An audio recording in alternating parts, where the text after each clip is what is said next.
month ago or 2 weeks ago or even last week. You're watching a whole new beast every time he picks up the game. Yeah, I feel like he's had one of the like steadiest rises of all time. Like it's just he's like every single year, every ranking period, he's never like had like, oh, he jumped up 50 spots in the rankings or whatever, but he's always gone up and he's just never slowed down. So yeah, and so we're gonna jump right into it here. Game 1 on Battlefield. Right away, Ginger, he always talks about how much he loves those first at the go interactions, and he seems to come out ahead on them quite often, as he did here. Yep, and right back to his corner pressure style. It's so good with center stage, racking on a bunch of damage, but S2J finding his way out, finding a couple nairs, chases him down. Stomp, stomp!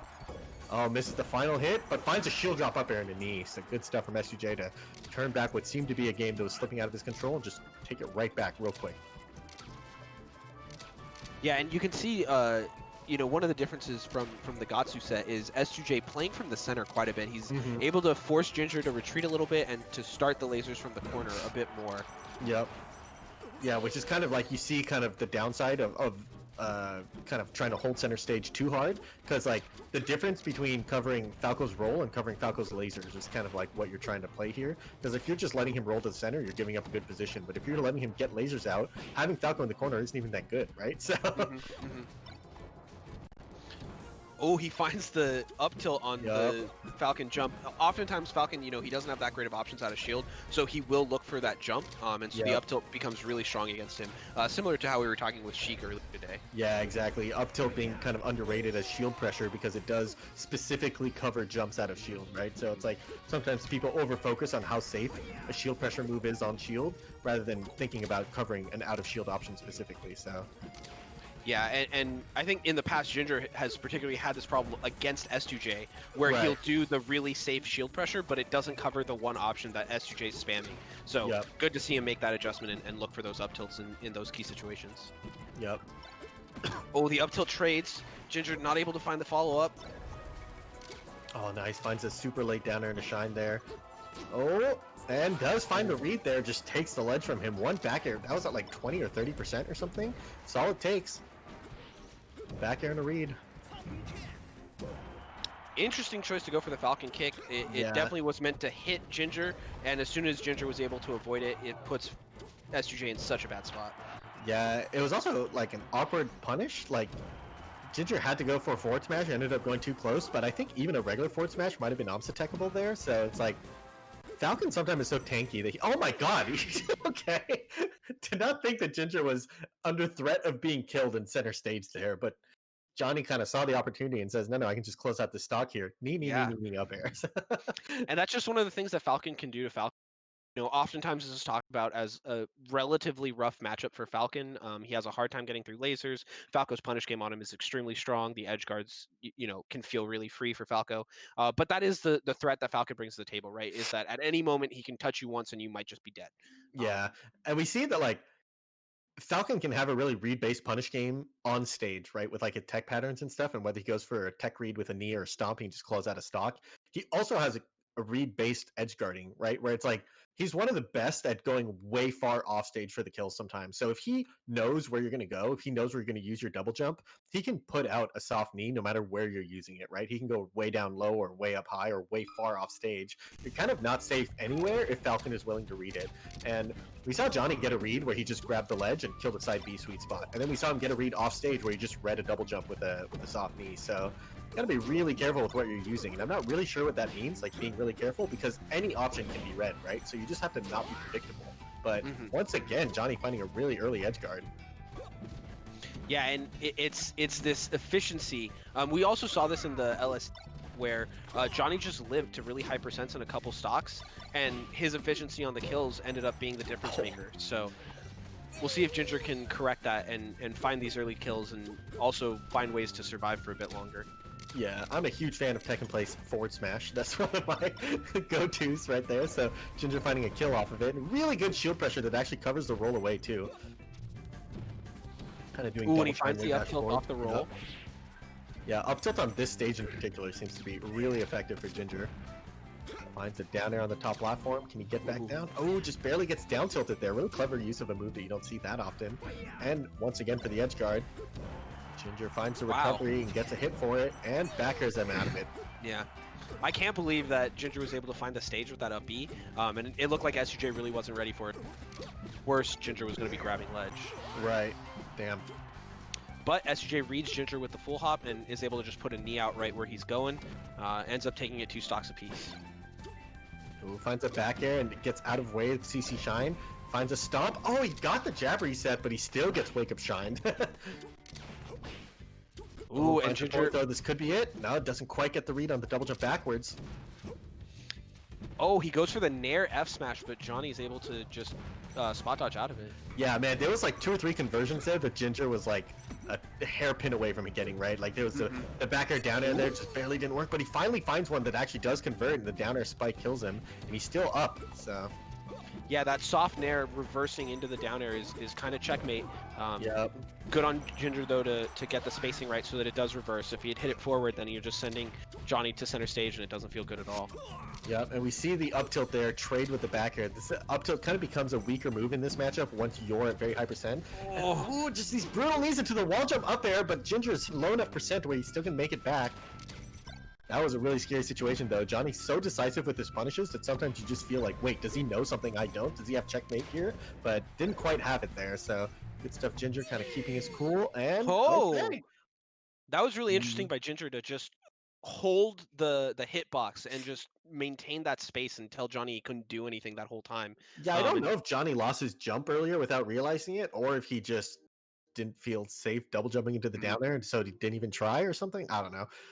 Yeah, it felt to me like he was just waiting and waiting and waiting for Ginger to bite before he double jumped, and he ended up waiting too long and just ended up dying before he got the chance to double jump. So I'm not sure if that's what ended up happening or if he did actually jump somewhere, but in any case, I felt that the threat from Ginger was really impressive. Yeah, definitely had a chance of killing him even if he did have a jump. On this stage in particular, you can always jump at the very last second and at least get some sort of wall jump mix up, but yeah, my guess is probably that he just lost a jump, but I didn't see it, so who knows? Yeah, exactly. And so that goes back, now it's 1 game apiece. Johnny's going to take us to Dreamland. Forward smash! Gets a couple back airs here. Up tilt doesn't give him his jump back. Does get it back now, though, and 72% is not bad.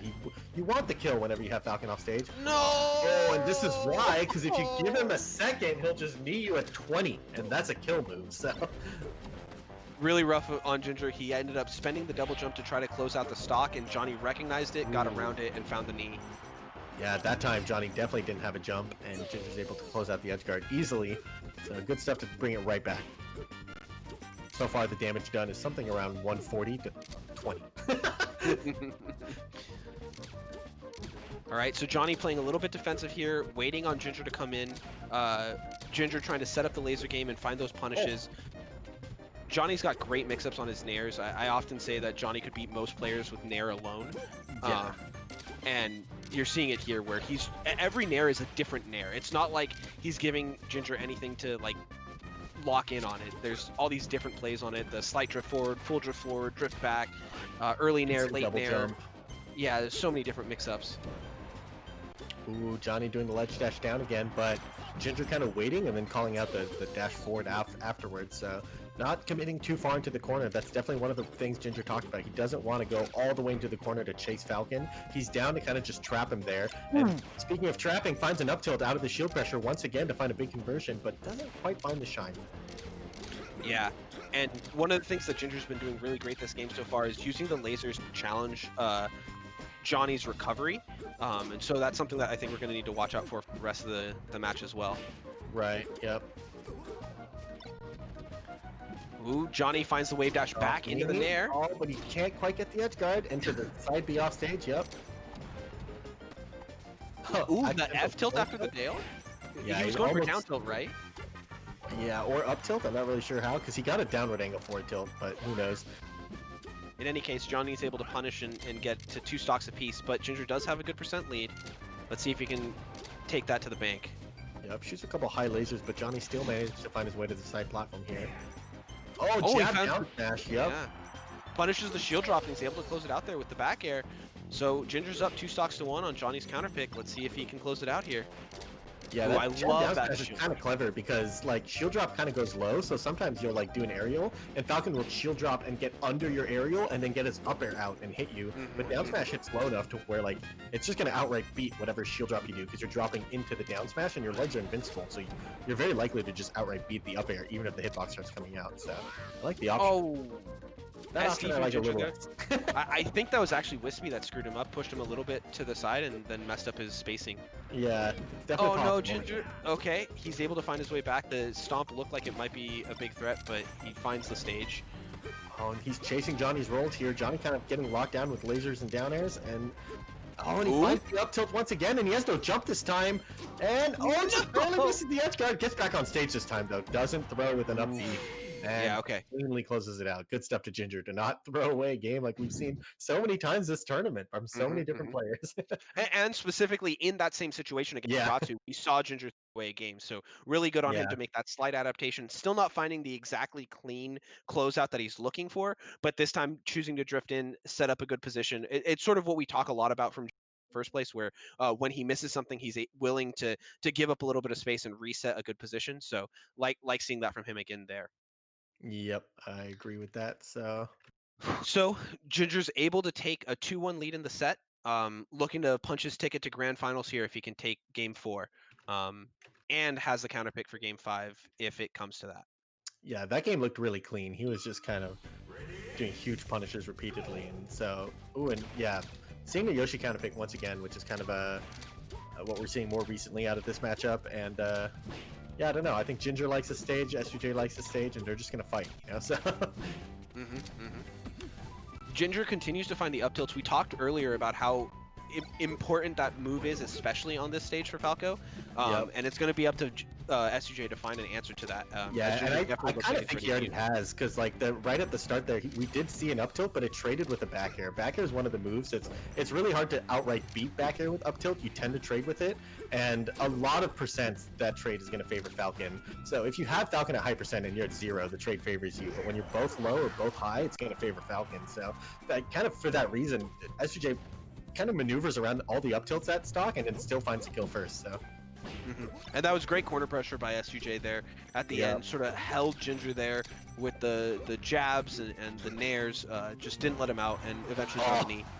Good read. He actually forward throws him instead of down throws him that time, and just reads the jump. I think sometimes you're so used to getting tech chased that you're not quite ready for the off-stage mix-up of whether or not he's going to read your jump. And Johnny kind of messes up the ledge dash there, but it's okay. He was really high percent. Probably doesn't mind that much. So 3 stocks to 2. Ginger kind of getting beat up here on Yoshi's story.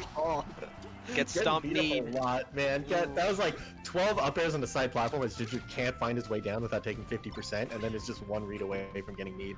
And once again, the jump gets read. Soft knee, a bunch of soft moves, knocks him back and forth. Side B's him in the magnifying glass. Yeah. Why not?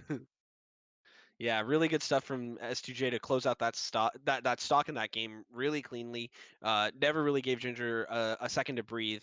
I'm going to look for Ginger to pick a larger stage here to give himself a little bit more breathing room. Yeah, man, that's so crazy. It really used to be that Falcon is the one that wants space, right? And now it's just like Falcon's just smothering Falco like that. So this is kind of an S2J thing too. He has this ability to just kind of smother players, but like that was something. So we are going to go to FD here for this game 5. This is the counter pick that Ginger wants to be going, but I think S2J in particular is really strong on this stage against Falcon. Can be really scary, so we'll see what Ginger can do. He's so hard to lock down on this stage. Right there, we see him jump, take laser, double jump backwards, drift in late up air. That's just like one of many full hop double jump drift mix-ups. Once again, it's just these kind of vertical play on the stage with no platforms. He just makes it work so well, and he's really hard to pin down. And his threat range is like half the stage, so it's like kind of hard to avoid him too. And, we talked a lot about how the up tilt is so strong in this matchup, and you're seeing him space around it over and over again. Ginger finding very little mileage off of that up tilt, which is often considered a bit of a Falcon killer. Yep, until that one, he finally finds one. But another mix-up that we saw S2J use is he's doing these, just catches the jump with the dash attack. But we saw him do a lot of instant double jumps, and then finally he just throws in a side B. He's like, you're looking at me to go, drop edge guards. And he's good, he just rolls on. Perfect. Ginger, I think, wanted to start the up B a little bit sooner so that there was a mix-up on whether or not he's going to go to stage. But Johnny recognizing that he did go too low, Down air, down tilt, charge forward smash, and doesn't quite get the back air out far enough to cover the drift to the ledge, but finds another forward smash, another chance for an edge guard here. Oh, once again, the drift back to the ledge a couple times in a row now. That was a tricky edge guard. I think he kind of had to guess there, but sometimes got to close out those stocks. Finds the back air, gets a laser. Ooh, no tech on the down smash. Ginger bringing it back to even on this decisive game 5. Oh, nice. I like that. He was reading the roll that time. He does 2 shines and then just keeps running forward. But S2J doesn't bite and actually rolls back into the corner. Actually, an S2J classic to kind of roll towards the corner and take the more conservative approach out of shield pressure, because he's just like down to scrap and bad spots sometimes. So he doesn't like fear the corner that much. Ooh. Ginger gets the back throw. Man, so tricky. The ledge dash down, crouch, instant double jump, full drift forward in air. Like, it's really hard to know the exact angle that S2J is going to attack from. So it's like spacing close to him. It's kind of always scary. But Ginger doesn't mind. He finds the shield pressure into a forward smash. Doesn't quite close out the edge guard. Doesn't quite close out the combo. Oh. S2J just seems to have a bead on what Ginger's looking for. That time, after drifting back to ledge like 3 times in a row, S2J just goes to stage and Ginger covers the ledge and doesn't work. He gets the nair into the stomp. That's going to do it. Spike. He actually gets the true spike there. I'm pretty sure that wasn't meter cancelable. So S2J the whole time always felt like he had this threat of just one read is going to kill you and I just might get it at any time. And also he had a really fundamentally sound neutral. So it's just like constantly playing the game, and it felt like only one player had that loaded die of at any time I can just kill you, right? So that was pretty crazy to watch, because it was just like felt like they were on even footing, except that S2J gets 1 to 2 free stocks every game just by getting one good read, you know? So that was the difference maker that kind of pulls them ahead in a game 5 scenario. Yeah, and once again, I'll point out we're seeing some new stuff from Ginger in the edge guard. And sometimes it works out and it makes it look like a complete checkmate. Other times it's not quite refined yet. Yeah. I'm